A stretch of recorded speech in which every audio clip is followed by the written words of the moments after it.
Hello and welcome to IndiTalk. This is a show on which we take up controversial issues of national importance, and today's topic is fake news, which is very much in the news since Information and Broadcasting Minister Smriti Irani had to eat crow, as they say, on a directive passed by her ministry, which would have severely penalized journalists simply on the accusation that they indulged in fake news even before an investigation could take place. There was a furor. The Editors Guild and the Indian Newspaper Association, they all objected strenuously to what they called was the latest attempt to gag the press. And the ordinance, well, it wasn't an ordinance actually, it was a directive, had to be withdrawn in a hurry. Some say at the instance of the Prime Minister himself, who felt this was an embarrassing moment for his government, especially at a time when it is under pressure for not being entirely, let's say, a fan of complete freedom of the press, when the press itself is in many ways surrendering to the diktats very often of the powers that be, when the ownership of the press is going into fewer and fewer hands, and there are less and less independent journals left to speak as they used to even 3 or 4 years ago. This has been a constant debate since 2014, the so-called intolerance debate in India. And to cap it all, India has been lumped as 138th in terms of freedom of the press and treatment of journalists among several hundred countries, way down the ladder by the organization called Reporters Without Borders. I mean, we are lumped together with countries like Pakistan and North Korea, and which I think is an exaggeration, and some sub-Saharan countries which enjoy no freedom of the press at all. But I don't buy that. So there may be a grain of truth in it. But Smriti Irani, I think, seems to have forgotten the meaning of her own name. I say this in jest, but truly, Smriti means memory. And if Minister Smriti Irani would care to remember what her name really means, well then she would remember that not too long ago, a colleague of hers in her party, Vasundhara Raje Scindia, who in Rajasthan as chief minister tried to bring in an ordinance, a draconian ordinance that would have gagged the press, had also to step back from what she was doing. And this is not the first time that this controversy has come up, because unfortunately the purveyors of fake news, of which the punishment under Smriti Irani's now withdrawn circular or order would have been that the journalist would have been virtually disbarred from covering the government because his credentials would be withdrawn. The main purveyors of fake news actually has been the government. And I'm not saying particularly this government. Governments all over the world, over the centuries, have tried to create fake news either by controlling the content of news or by simply putting out false propaganda. Smriti Irani's own ministry has been tainted by this. In fact, one of her aides, Shilpi Tiwari, if you might remember, was investigated and found that the controversial JNU video, which we all know about, in which certain anti-Indian slogans were shouted, when it was investigated by Truth Labs, was found to have been doctored. That the lip sync, the voice and the syncing of the lips was not the same as the sound. So obviously it had been made to sound as if some of these students were shouting anti-Indian slogans when they really weren't. And just recently, even for the journalists that Smriti Irani had proposed to join the Prasar Bharati as the top editors, one of them, for example, Abhijit Majumdar, his name was, was involved in a rather ungainly controversy over the way his newspaper, which is Mail Today, part of the India Today group, had covered the Kasganj riots, which could have caused very serious communal tension in UP. And this is certainly not the job of journalists to stoke communal fire, even though this is the purpose of fake news, in at least its purpose in India right now. For example, I'll give you another example. The postcard news. I mean, you can read about this anyway. You can Google it. Is infamous for posting fake videos and posting fake news.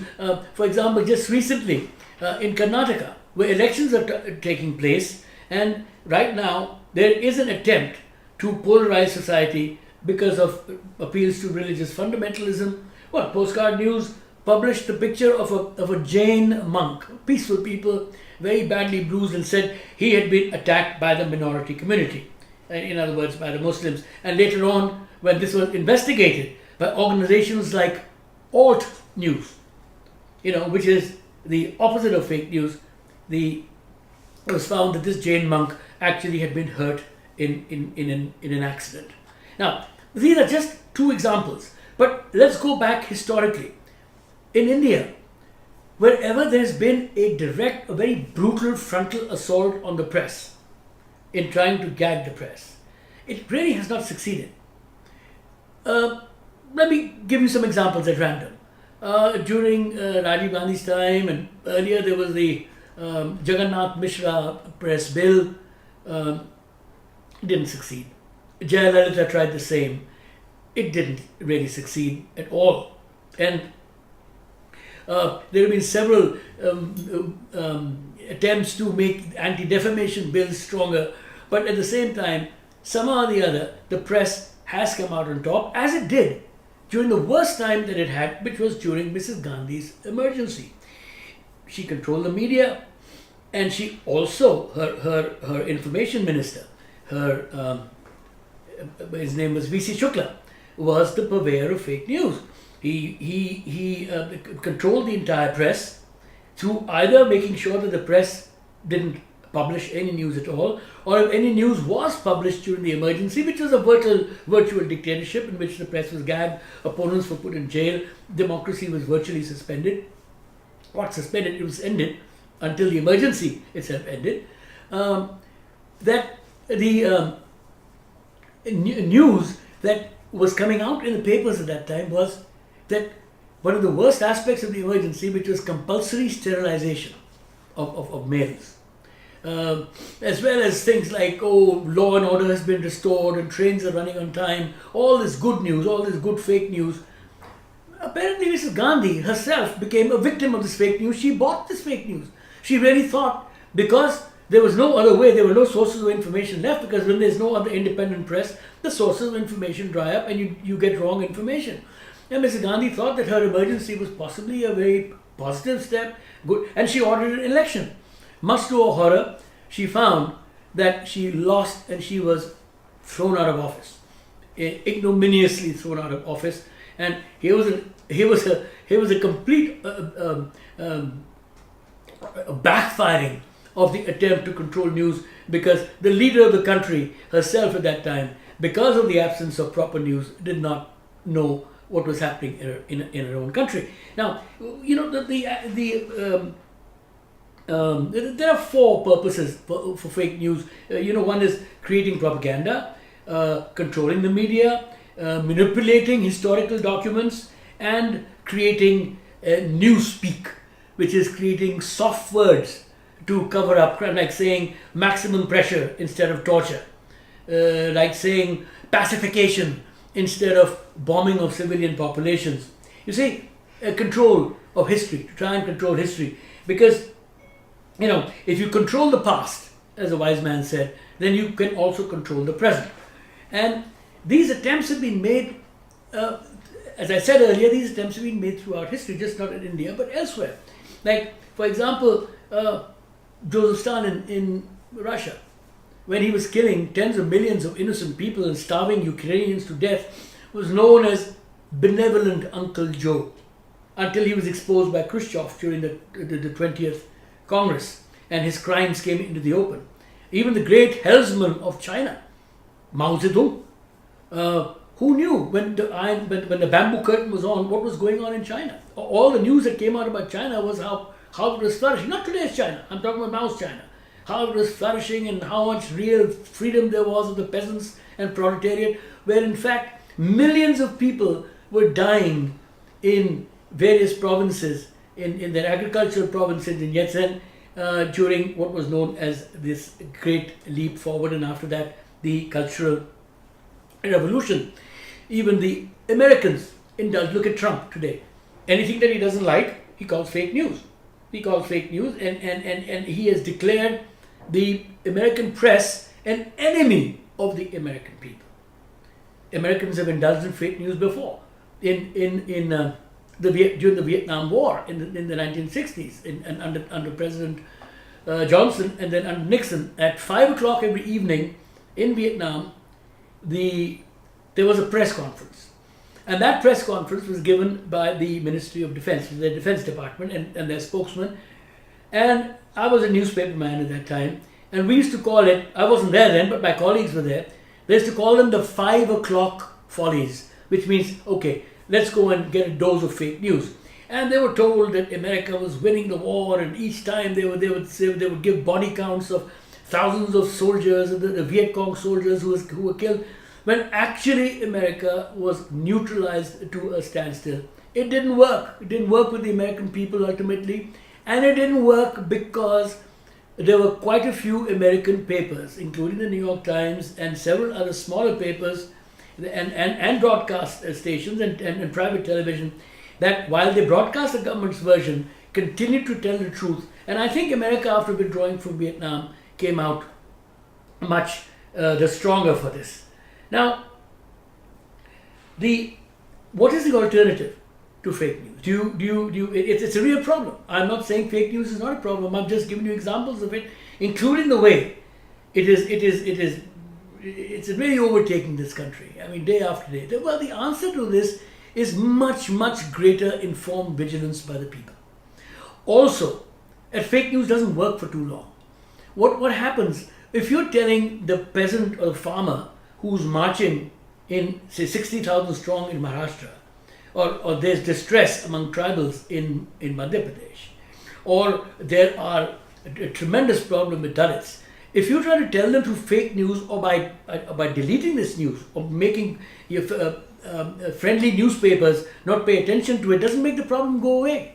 It's all there, and you'll find this out when the elections come on, because the farmer who is about to commit suicide is not going, or his family is not going to buy from a government-controlled so-called friendly media who are participating in spreading this fake news, very often for money, as a recent sting operation by the Cobra Post showed. And I think people should watch that, because that shows absolutely straight how the media, mainstream media, can also be manipulated. Well, even if you do manage to manipulate the media, what's going to happen?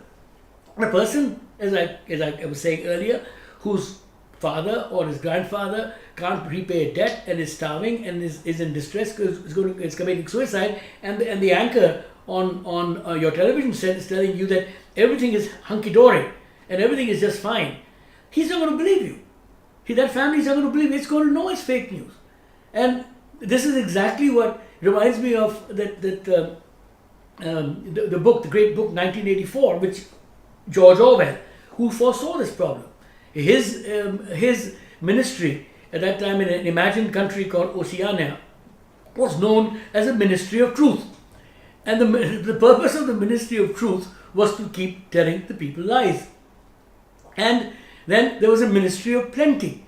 The Ministry of Plenty's purpose was to keep informing people through completely rigidly controlled media and information that while people were starving, that there was actually a lot of growth and prosperity in the country when people would be standing in line just for a small bar of chocolate. Now, this has happened. Wars have been caused by this, and in the worst and the most egregious and the most vicious, diabolical example of purveyor of fake news was Goebbels, who was Hitler's henchman and his propaganda minister. He created nothing but fake news about the power of the Jews and how the Jews are completely destroying Western civilization in order to increase hatred and anti-Semitism in Europe against the Jews, and then justify their elimination and putting them into concentration camps. He would manufacture fake news about attacks on German installations in, I think it was 1939, by Polish troops, in order, which are false, which were made up reports to justify the invasion of Poland, and so on and so forth. Now, the beauty of what is happening today in India is, if you see what happened in the backtracking of Smriti Irani's directive, well, it may be a trial balloon to see how far they can go with controlling a press that they find unfriendly just when the 2019 election is barely a year away. Or it also shows that the press in India is not entirely as dead and playing dead as some people think. I think there are lots of very gutsy people who are out there who may be in smaller agencies. They need not be in the larger newspapers. They may be in the smaller agencies, the more independent TV companies, who are standing up and fighting back, just like the Editors Guild is doing, and now the Indian Newspaper Association seems to have woken up. So please do not in the least misunderstand. I do not think that we are quite in the situation as the Weimar Republic before the takeover of the Nazis, because there are no really armed and mighty parallel militias here which are competing with the army, and there is still a parliament. Elections are going on all the time, and the very fact that we are discussing this subject on national television, in commentaries, and that we are able to read about it and think about it and warn ourselves about it, means there's still a lot of hope for this democratic country. That's all for now on IndiTalk. I'm Indrajit Badwar. I'll be back again with another controversial subject. Until then, catch us.